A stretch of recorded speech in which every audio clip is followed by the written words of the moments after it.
全日本 PVC ドリフト協会の代表をやっている三宅と申します。今日は PVC ドリフトというものがどういうものなのかっていうのをちょっと軽く触り程度ご説明させていただきたいと思います。ポリ塩化ビニール、略して、PVC という。でこの輪っかを使ったドリフト的な遊びをするということで、PVC ドリフトっていう形で浸透しちゃってる感じですかね。1457012がうちの協会では推奨サイズになってます。値段的にはだいたい2500円から3000円ぐらい。リングの寿命に関しては水をまいてる状態、路面がきれいなところであれば1時間以上は走れます。1ヒート10分として、変えても1回ぐらい、2セットあれば1日持つっていう感じで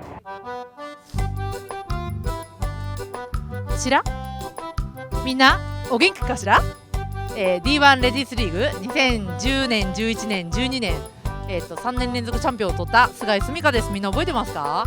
今日は、つくばのジムカーナーコースに来ました。なんでかというと、皆さん知ってるか分かんないですけど PVC ドリフトっていう今軽自動車に塩ビを履かせて、ドリフトする、新たなジャンルが沸騰してきてまして、私この間ちょっとここで1回やって今日リベンジに来たんですけど、何せ難しい。本当にこの、美貌のあって腕もある、私が頑張っても結構難しくって、皆さんもちょっと今日のこの1日の映像を見て、ぜひやってもらいたいと思ってます。まず空気を抜いた状態にリングを乗せて、この隙間を縮めながら中に入れていくイメージですね。で真ん中に合わせた段階で空気を入れてもらって、エアーツは2キロから 2.4 ぐらいまでの間です。主に使われている車種の方ですね。これがスズキのアルト、ダイハツのミラ、本当にどこにでもあるやつです。オートマでもいいし、FF の軽自動車であれば全部 OK です。でも四輪駆動もできます。で四輪駆動の場合は押してくれるのでより速く走ることができます。ただしリングが減るの速くなります。デフに関しては、現状いらないです。ロールさせても内側浮くほどロールしないので、乗れちゃいます。ぶっちゃけて言うとマニュアルの方が、戦闘力は高いです。でいろいろアジャストする部分とか操作でごまかせる部分っていうアドバンテージがあるのだけども、その分要は求められる操作が難しくなってしまうので、最初はオートマで上手くなってきたらマニュアルの方に行くという形がいいかなと思います。コースに水が負けないシチュエーション、もしくはウェットじゃなくて、そういった時にリングに熱が入るのを防ぎつつ、なおかつ滑らせるっていう意味で飛距離が伸ばせるので、ウォーターリングシステム、そこから水をまいてます。でこれを水をまくことによって、塩ビのリング自体の使える時間も長くなるし、滑る量も増えると。路面に対する攻撃性がほとんどないです。というのも樹脂なんて削れちゃうんで、粉になって雨でも流れるし、スイーパーでも全部掃除できる、目に詰まることはないので路面に対しても優しいという状態になってます。ドリフト業界で、長らくドリフト女子を続けてる、おばさん2人組、ご長女です。お名前は長澤あかりと申します。私たち悪いけどドリフトはめっちゃうまいですよね。もう負けないよ。とりあえず見た感じはどうですか？できそう？もう全然余裕です。あんま笑えないけどすでにちょっとやばいなって思ってるみたいです。多少笑えなくなってきてるんですけど、誘った時点ではもうかなり楽勝っていう感じでした。この車で練習をすることによって新しい世界が見えてくるし、特にフロントのステアリングの転がる感覚、正確な打を当てる、繊細な G を感じ取る、トラクションを感じ取るセンサー、とにかく読み取り系のセンサーがものすごく鍛えられます。セルフステアが効かないんです FF なんて。だから全てのカウンター操作、送りも入れも全部自分で回さなきゃいけないんで、それを習慣づけることができます。だからカウンターが速くなったり、切る量を今までより切れるようになりますから、やっといて損はないです。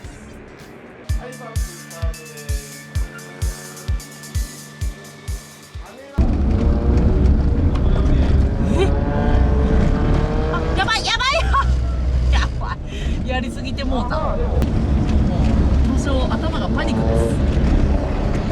やばいやばいやばい、難しいんだよ。言うほど簡単じゃないんだよ。よっ、ホッホッホッホッホッホッホッホッホッホッホッホッホッホッホッホッホッホッホッ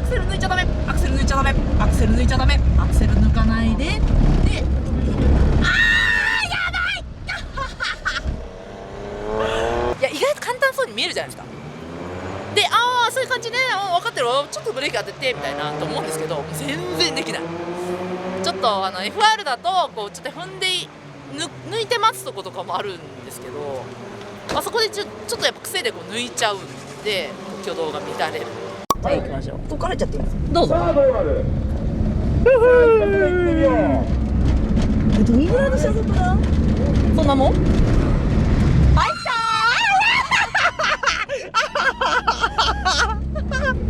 いやたまんないです。いいねこれ。おいいね。頭きた。でももうすでに頭に来てしもうた。はい、来たよ、来たよ、来たよ、来たよ、いいよ、いいよ、いいよ、いいよ、いいよ。来た来た来た来た来た来た来た来た来た来た。お、いいんじゃない、いいんじゃない。これもあるんじゃない。いやでもいいですよ。超悔しい。いいですよ。いいよいいよいいよいいよいいよ。お、来てるよ来てるよ。はいはい、パイロこっちですよ。お、いいねいいね。どこ行くんですか、どこ行くんですか、どこ行くんですか。いいねいいね。こうハンドルがね。イラつく。超イラつく。ちょっと待って。ダメだこれ。いや大丈夫、諦めないで。諦めちゃダメなんですって。そうだから諦めて、もうそのまっすぐにしようとすると。なんだろこれ。マジで。パニックです。ちょっと真剣にいくわ。これ。はい、もう時間です。はいはい、さよなら。はい、お疲れ様でした。もうちょっと待って、本当に悔しいんだけど。すいません、舐めてました。なんとなく掴みかけてきたかなっていう時に、やっぱりどうしても FR の乗り方、要はお尻が出たなって思った時にアクセルを離しちゃう癖がやっぱり出るんですよね。やばい、アクセル入れなきゃいけないんだって思って踏むと、こういう動きになるんだよね。それの繰り返しで多分覚えていくと思うんですよ。それをもっと早くアクセルを踏みっぱなしにちゃんと行きたい方向に行くっていう FF のなんていうんですか、特性が分かるようになれば多分できるようになるはず。はず。いやすごいね、勉強になりますよね。勉強になる。やっぱこれ FR とまた違った楽しみ方というかあるので、いやー悔しい。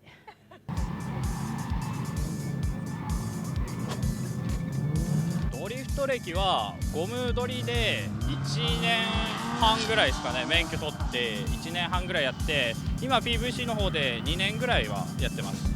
始めたきっかけ、そうですね、僕180とか乗ってたんですけど、それでぶつけられちゃって今廃車になっちゃったんで、その間でアルトとかで雪取りとか遊んでたんですけど、三宅さんの誘いで、そしたらやってみたらなかなかできなくて悔しくてやったらいつの間にか忘れてる状態なので全然ゴム取りともう一緒ですね。練習してやれば普通に走れるので、気軽にやっていただければ大丈夫だと思います。今シルビア13が手元にある状態なんで、それをちょっとずつやっていこうかなと思ってる。その合間の PVC での練習みたいな感じなので、この車は4WD でやってるんですけど、4駆は後ろが押してくれるんで挙動がちょっと FR に似てる感じなんですね。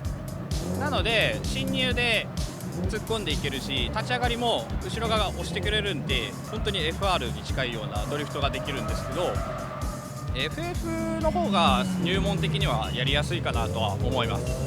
もう輪っか後ろに2本入れ付けていただいて、もうコースインしてしまえばドリフトが楽しめるっていう、そこが一番の魅力かなと思います。はい、皆さん1日終了しました。マジでちょっとね、もうちょっと疲れました。本当 PVC はやっぱ難しいですね。今日2回目だけど、気持ち上手くなったかなぐらいで、またちょっと悶々が、募った一日でございました。ぜひ私に挑戦してくれる方は、お待ちしてますので、皆さん軽自動車を買って、やりましょう。